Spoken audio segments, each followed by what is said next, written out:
Good afternoon, and thank you so much for having me. And I will talk today about intranasal ketamine for suicidal ideation. It's a randomized controlled trial that we did in the emergency department, and we used trans-diagnostic intervention. So, just like a very short background, ketamine is the father of the novel drug class, which we call rapid-acting antidepressants. And currently there is no rapid pharmacological treatment for suicidal ideation. This rapid action of ketamine makes it a promising candidate for the treatment of suicidal ideation. But while the anti-suicidal effect of ketamine may be clinically impressive, it is statistically inconclusive in some of the studies that I will show you shortly. Now, this is just a few figures from other studies that were posted in the American Journal of Psychiatry, that we can see the anti-suicidal effect of ketamine. And here, if we look at the systemic review and meta-analysis, we see similar results. We see that there is effect of ketamine on suicidal ideation. However, when we look at bigger studies that were performed by Janssen company, pharmaceutical company, they used S-ketamine and not ketamine, and maybe this maybe explains some of the difference, but they didn't find that desired effect of ketamine.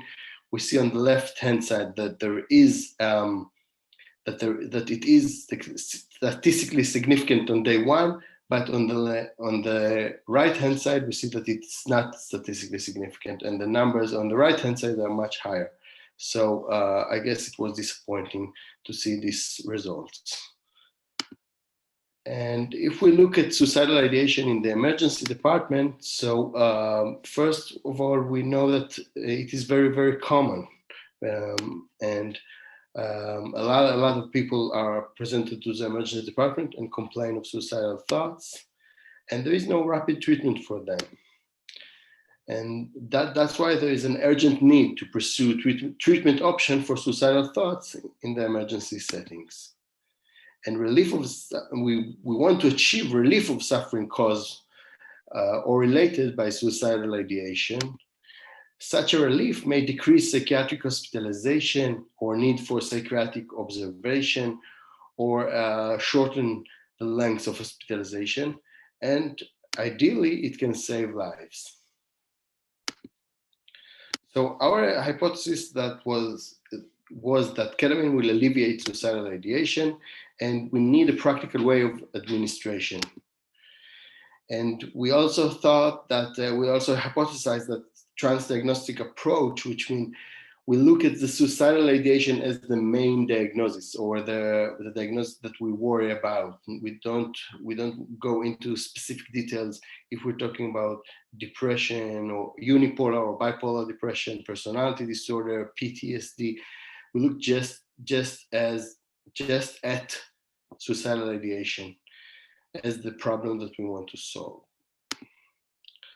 So if we look at some studies that were made around the globe, we can see a study from Iran that used like an open study and showed a decrease in suicidal ideation in the emergency department.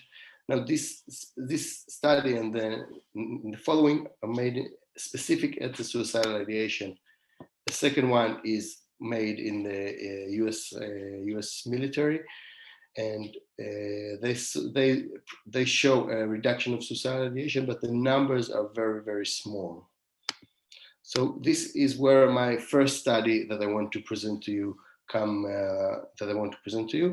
and in this study we took depressed patient and not yet trans-diagnostic, but depressed patient, and we gave them ketamine, which was intravenously.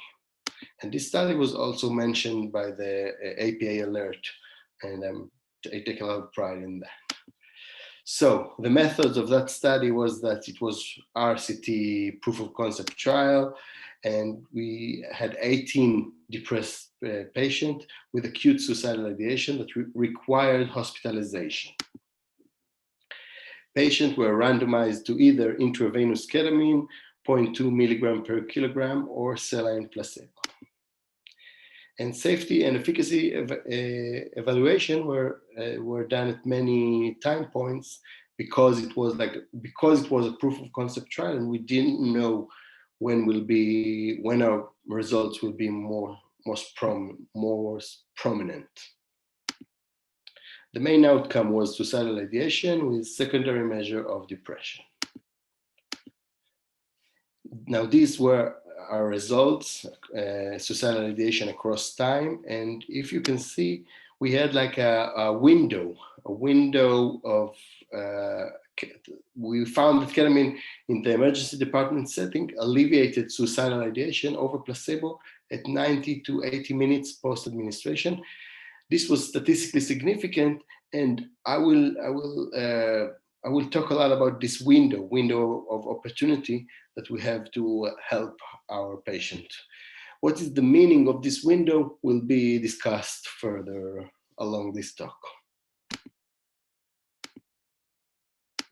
If we talk about remission from suicidal ideation at that time point, which means after 90 minutes, we see that 88 of the patients were not suicidal anymore, compared with 33% of the placebo. And we also looked at some, in accordance with the RDoC approach, we also examined specific effect of ketamine on specific domains. We looked at hopelessness, we looked at pessimistic thoughts, at anxiety and impulsivity, and we investigate what the ketamine will do on those specific domains.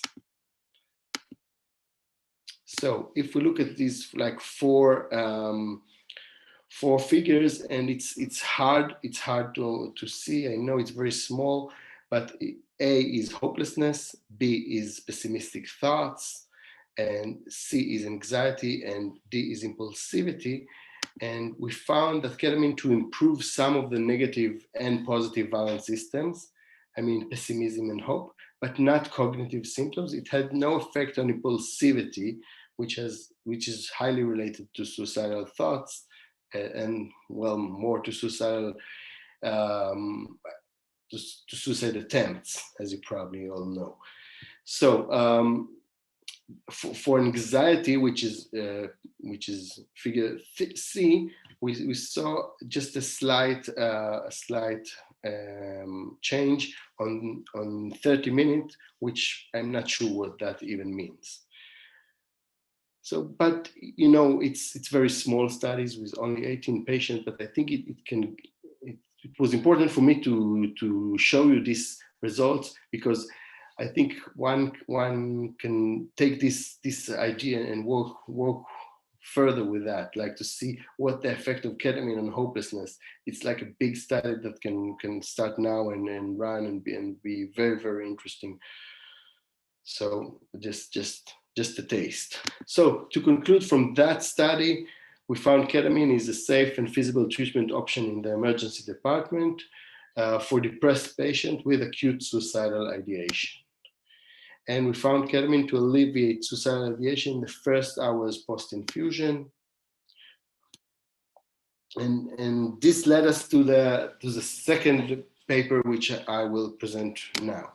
This paper was just recently published in the Archive of Suicide Research, and this paper is single fixed dose intranasal ketamine for alleviation of acute suicidal ideation, an emergency department trans-diagnostic approach, RCT proof of concept trial. And I will represent it now. So straight to methods. We had now 30 eligible suicidal subjects, and they were all scheduled for psychiatric hospitalization. Here again, here we use trans-diagnostic approach, and we randomized the patient to either intranasal ketamine 40 milligrams, or saline placebo. Now, please note that we use all the patients got the same dose. We didn't adjust this for weight, so it's much easier and much more practical to give. And because we use intranasal ketamine, we didn't have to use anesthesiologist, and the psychiatrist could give the medication. And safety and efficacy evaluation were scheduled for, again, many time points.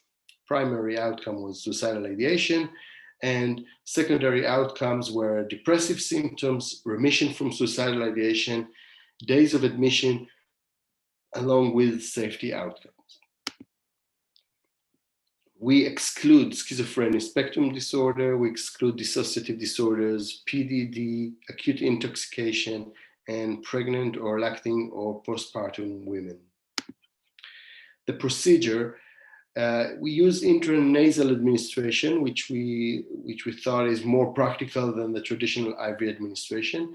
We use, as you can see in this picture, an intranasal mucosal device, very cheap and easy to use device that you can find on Amazon, for example. And the pharmacist was the only non-blinded member of the study group, and he prepared active drug and placebo in similar syringe following a randomization schedule. The dose was calculated considering the bioavailability of 45%. The results. 4 hours post-administration, the mean difference in suicidal symptoms between the groups measured by MADRS SI, which is the 10th item of the MADRS for suicidal thoughts, was 1.2 in a scale of 0 to 6. That was the difference favoring treatment. And remission from suicidal ideation was evident in 80% for the ketamine group, compared with 33%. And the mean difference in depressive symptoms measured by the MADRS was 9.75% favoring ketamine. Treatment was safe and well tolerated. And if we look at the figures, we can see the upper one is the BSS score, which represent patient-reported outcome, and the second one is MADRS SI, which is done by the researcher. And so again, you can see here, if you see where I'm pointing, it's 240 minutes. We see a difference, and again, we see it only in this time point. What is the meaning of this time point? Again, I will discuss it soon. If we look at depressive symptoms, again, we see similar results. We see a time point at 240. We see a difference, but again, both of these models are negative. For we don't see a change if we look at the whole model using the linear mixed model. And if we look at the remission at this 240 minutes, we see that the remission, and I will tell you that we defined remission on score of 0 on the MADRS SI, indicating no suicidal thoughts. And we had around 80% of the ketamine subject who achieved remission, compared with 33% of the control. Days of hospitalization represented here in a box plot diagram, and we didn't achieve statistically significant difference, but there was a trend towards the positive effect of ketamine on days of hospitalization. Now, please remember that every one of this, every subject of this study was admitted. So if some of the patients didn't need hospitalization following ketamine, they were hospitalized. They were still hospitalized as a condition of the study. So just so you know. Safety results were very good. There were no big changes compared of the ketamine and placebo. Again, the numbers are small and they can't represent, we cannot say that the treatment is really safe, but we get a good idea about how safe it is. And to discuss it, I think, we found suicide. We believe suicide is highly related to depression. However, it might also be devastating result of many different mental disorder or life situations. And we think that suicide may be considered as a distinct entity, and trans-diagnostic approach may be more applicable for emergency settings. The importance of this study is the proposal of a novel paradigm to the management of acute suicidal ideation in the emergency department settings. We talked about diagnostic consideration, meaning trans-diagnostic approach, and treatment option, intranasal ketamine. Our results are inconclusive, and we still have to figure what's the true meaning of the reduction of suicidal thoughts at this time point. There was no positive finding on linear mixed model, and only one time that showed advantage to treatment. Only one time point that showed advantage to treatment. But we still believe that the short relief from suicidal thoughts can buy some precious time, time that we can do something as the clinical team can use this time to do additional intervention. And a short relief from suicidal ideation can mediate hope to the patient, which I think is highly important for a suicidal patient. We found a trend towards shortening the time of hospitalization, and remission from suicidal ideation may lead to discharge and referral to ambulatory clinic. But we still need to establish such a post-ER clinic, because if we say that the patient is now not suicidal for the current time, but it might be suicidal tomorrow. So post-ER clinic should be established, and the patient should be examined the day after. We can also use that number needed to treat, as was published in the paper that I show you here. And also I want you to consider the observer effect. It's a term that I borrowed from physics, and it means that the observer can change the results. If we ask a patient who is suicidal many times, how does he feel? It can change the results. To conclude, we found a single fixed dose intranasal ketamine to alleviate suicidal ideation and improve depressive symptoms 4 hours post-administration. We present here an innovative paradigm for emergency department management of suicidal individual. Future larger scale are warranted. And ketamine for suicidal ideation deserves serious consideration as a suicide prevention measure. I want to thank you all for the invitation and the opportunity to talk to you in such an honorable place, and hope we can meet soon face to face. Thank you. That's something we can all hope for. And of course, with the high Israeli vaccination rate and the high UK vaccination rate, maybe you can come to the UK. Yeah. Anyway, enough vaccine nationalism. So thank you very much indeed, Yoav. That's really very interesting, exciting, sort of novel way of thinking about things. I'd encourage everybody to post their questions on the Q&A rather than the chat.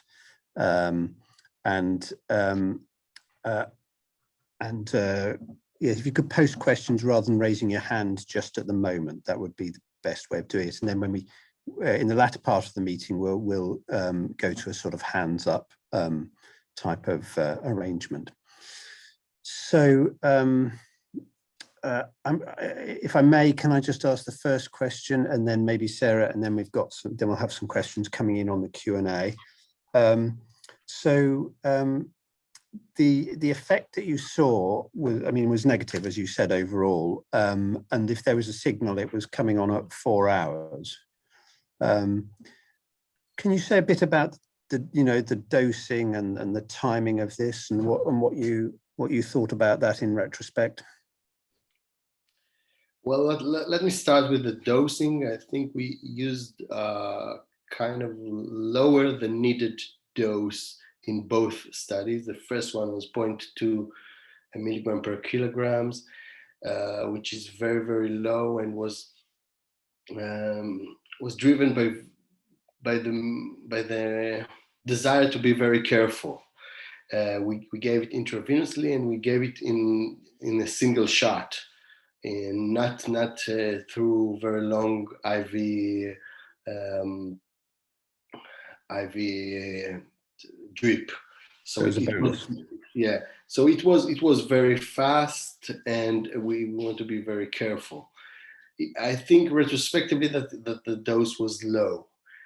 And the second study, we use 40 milligrams, which again I think was could be higher, and we had the FDA kind of object to elevate the dose. We want to give 54, but we had some problem with that. But again, retrospectively, I think we could use higher dose, especially when we use it, how safe the treatment was. So can I pick you up on that? Why did the FDA say that you didn't want you to use 54 milligrams? I'm not really sure. I'm not really sure why they want that. You took it to the FDA and they said no. Yeah. I have no good answer for that. No. So and the volume that it was in, did it dribble out of the nose? So let me go back to the picture, because I think it's very important. The picture of the device. Wait.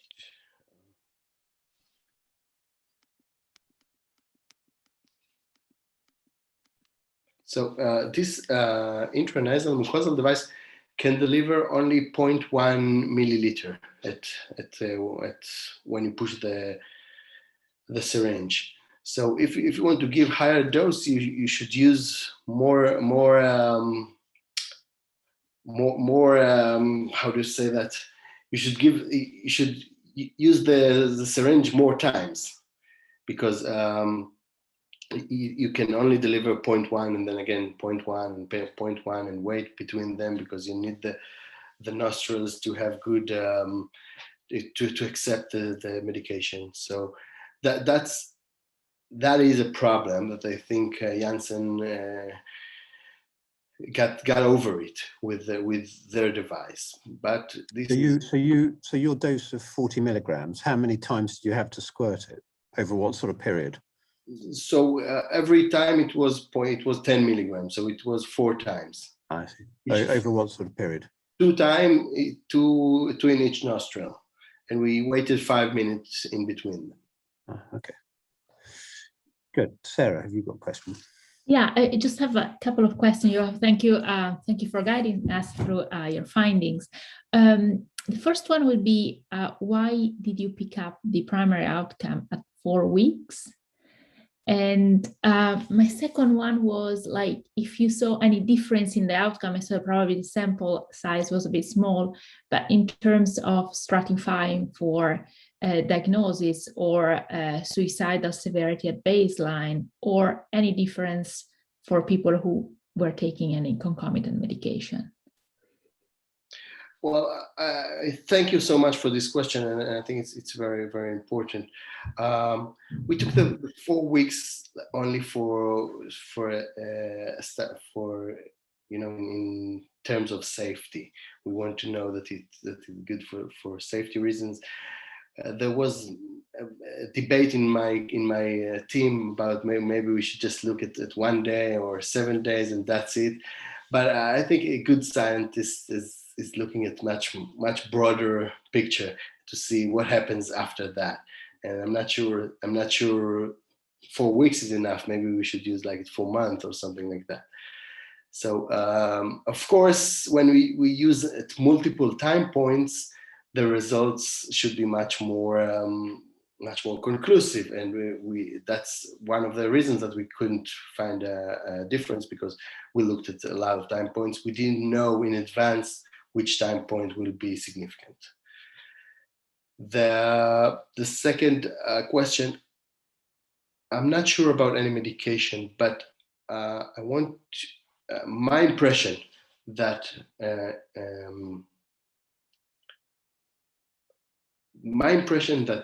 effect was very good on people with personality disorders.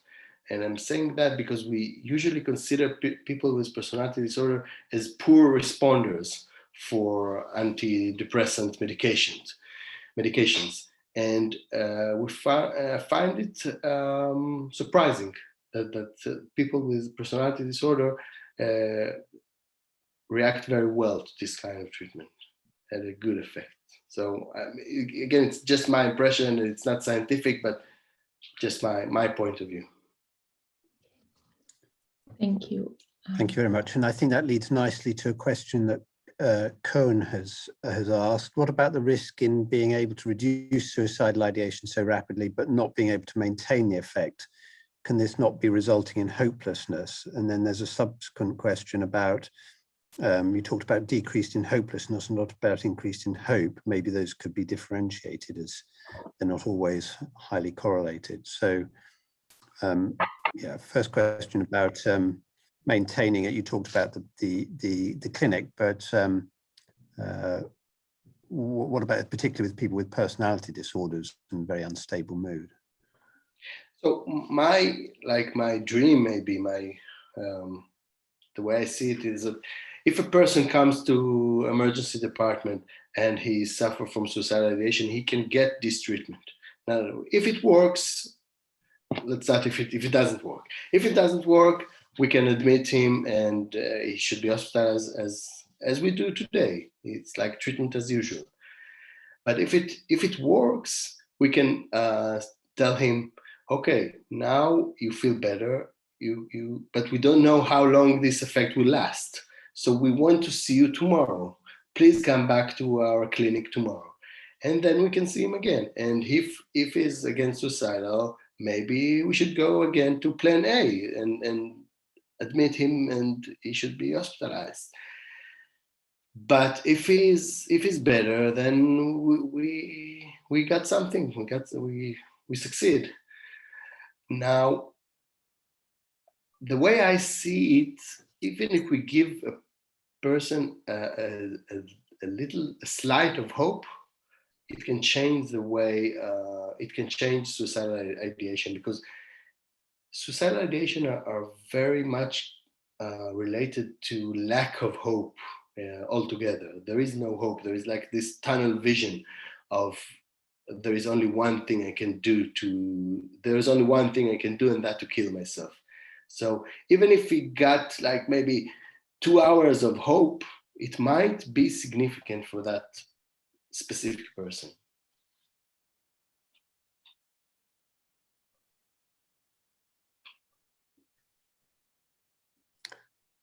Okay, and now I don't know if it's my computer or yours, but there was just a problem there. Was it Yoav's computer or was it mine? You could hear, Sarah, you could hear what Yoav said? Yes. Fine. Yes, okay, so it's my computer. Okay. Probably it's yours, yeah. Fine, my computer, yeah. Okay, so we've got another straightforward question here. Any difference in outcome relating to BMI? We didn't check that. It's a good question, and it's very important because we use a single dose, and it's a very good question, and I think we should consider that.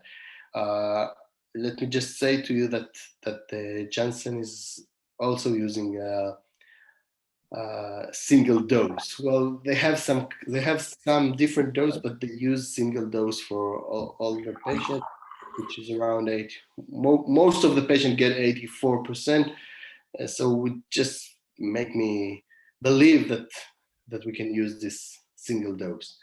but it's a good question and surely worth studying. And 40 milligrams is equivalent to about how much intravenously, do you think?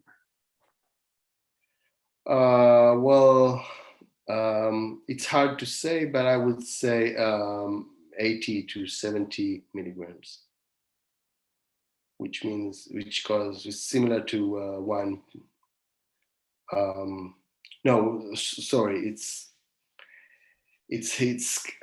kind of half. So it's 0.4. 40 milligrams is 0.2. Is 20 milligrams. Sorry. So between 20 and 30 milligrams, something like that. Yeah. Okay, 20 milligrams. Yeah. Good. Okay, so you talked about a slight decrease of anxiety. Could you explain if anxiety could mediate the effect of ketamine to reduce suicidal thoughts? So the acute effect or the intoxication effect is relaxing for most of the patient. Is similar to what we see in some of the street drugs, which some of the patient report that there is a slight reduction in suicide, or maybe not slight, a reduction in anxiety symptoms, but other report elevation of the anxiety symptoms, especially because we're talking about dissociative drug. And the effect, which is not familiar to for all the people, may cause anxiety.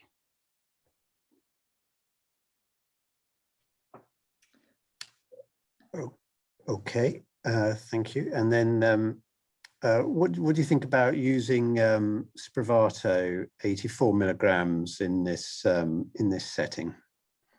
I think it's a great idea. I think we should study that. That should be the next study, and I think it's a great idea. And there is, of course, the problem of the cost. They take a lot of money for that that syringe, and especially when I have this picture of this very cheap syringe and this very cheap drug, it's a very big difference. But yeah, I think it's a great thing that we should study.